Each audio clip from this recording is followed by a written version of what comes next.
Bonjour à vous. Dans cette vidéo, je voudrais vous proposer un nouveau système de gestion de l'État, de gestion des responsabilités concernant l'État, donc de gestion de pouvoir aussi au niveau de l'État.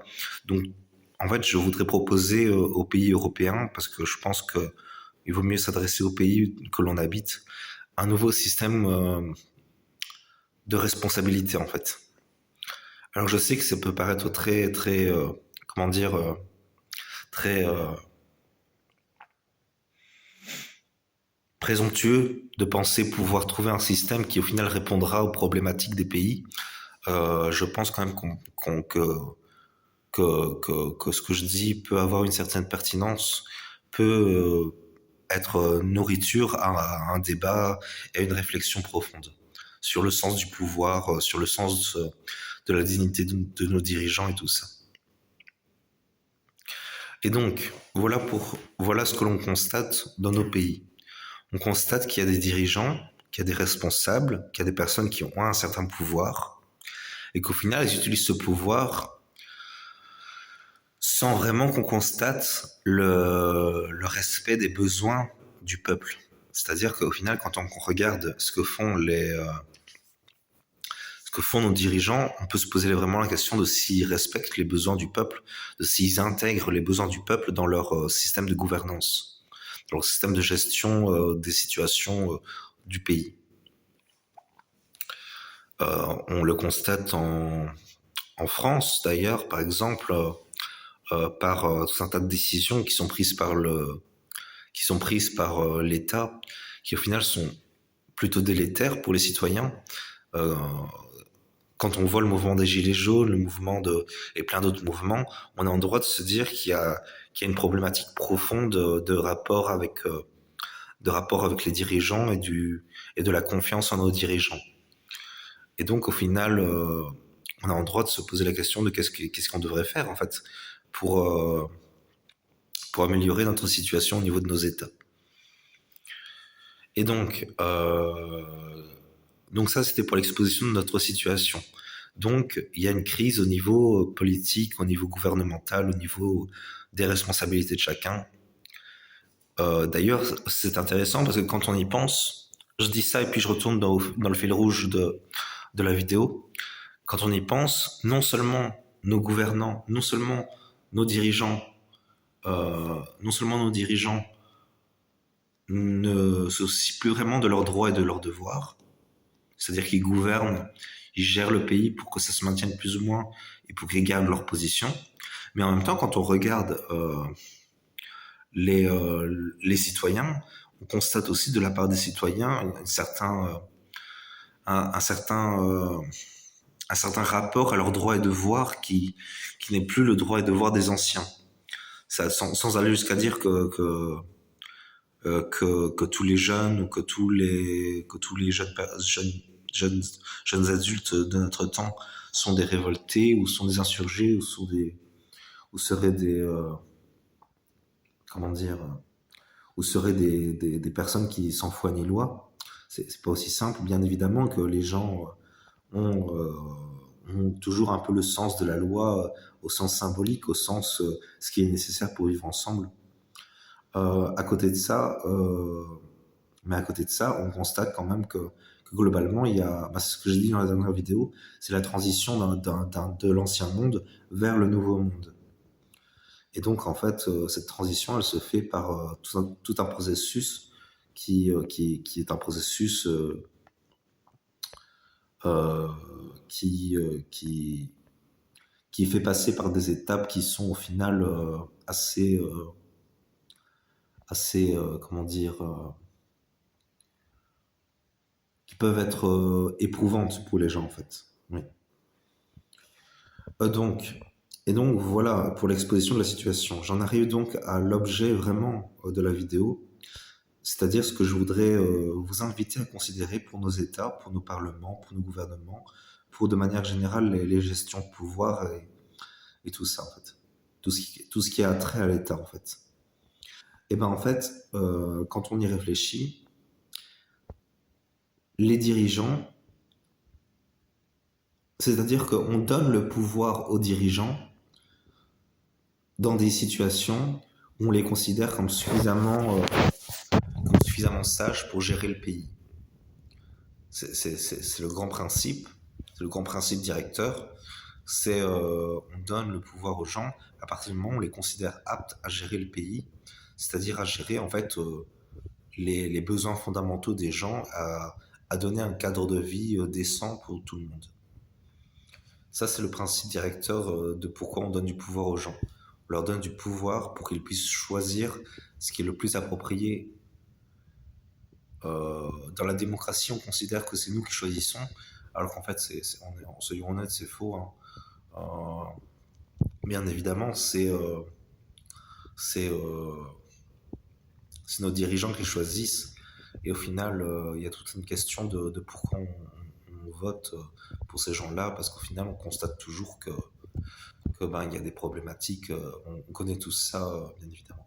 Donc, pour retourner au sujet, euh, il faudrait établir un nouveau système, je pense, en tout cas qu'il le faudrait, où en fait on repense les rôles. Donc, ce qui me semble pertinent, moi, c'est de repenser les castes, en fait.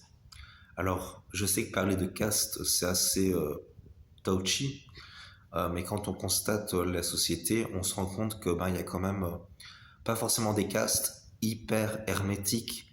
Il peut y avoir la possibilité de passer d'une caste à l'autre dans certaines conditions.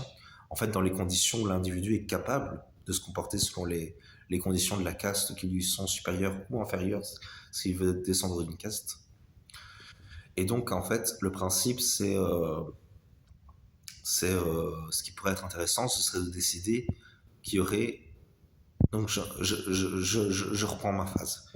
Donc, vous avez peut-être déjà entendu parler de la caste, du système de caste indien, donc de l'Inde en fait.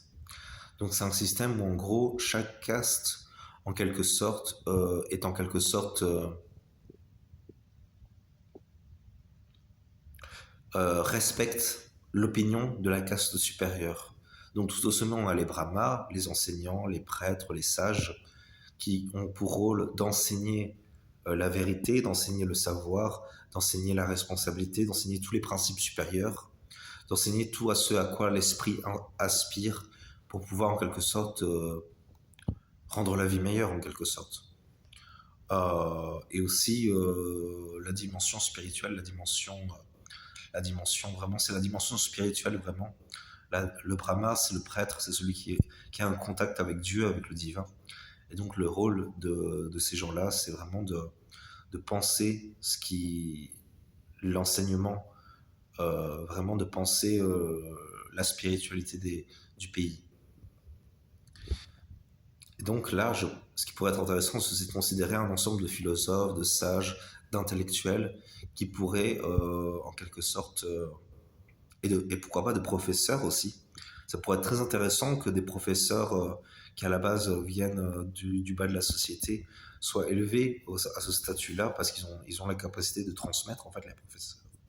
Les professeurs ayant la capacité de transmettre, ça peut être très intéressant de faire d'eux des, des, des, euh, des personnes à haute fonction dans l'État. Donc, et donc, ce qui pourrait être intéressant, c'est d'établir donc une assemblée d'individus qui sont considérés comme sages, comme spirituels, comme je cherche le bon mot, comme comme capables de comprendre une situation et de donner des pistes de réponse à cette situation et de quelque sorte faire en sorte que les dirigeants ne peuvent que choisir parmi les réponses proposées par l'assemblée des sages, en quelque sorte. Vous voyez, on renverse en quelque sorte le problème du pouvoir. Parce qu'au final, on a au final les personnes qui détiennent vraiment le pouvoir.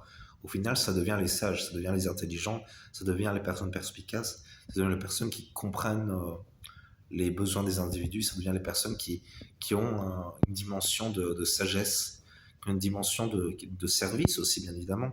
Dans la sagesse, il y a toujours du service. Euh, qui ont une dimension spirituelle des choses, qui ont des enseignements à transmettre, qui au final ont la capacité de transmettre des notions et des enseignements essentiels pour la vie des individus. Donc voilà ce qui pourrait être utile pour... et donc voilà, je reprends la phrase. Et donc voilà pour le premier principe que je vous propose et que j'aimerais que vous considériez. Est-ce que ce serait intéressant selon vous? Et donc ensuite, ce serait de faire en sorte que les dirigeants, donc les gens pour qui on vote, on peut imaginer de choisir aussi les enseignants, les penseurs. On peut décider de voter pour quel penseur on veut favoriser au niveau de la société. Ce qui peut être très intéressant parce qu'au final, c'est notre cerveau, c'est notre tête, c'est notre pensée, c'est notre raison qui détermine la raison de l'État.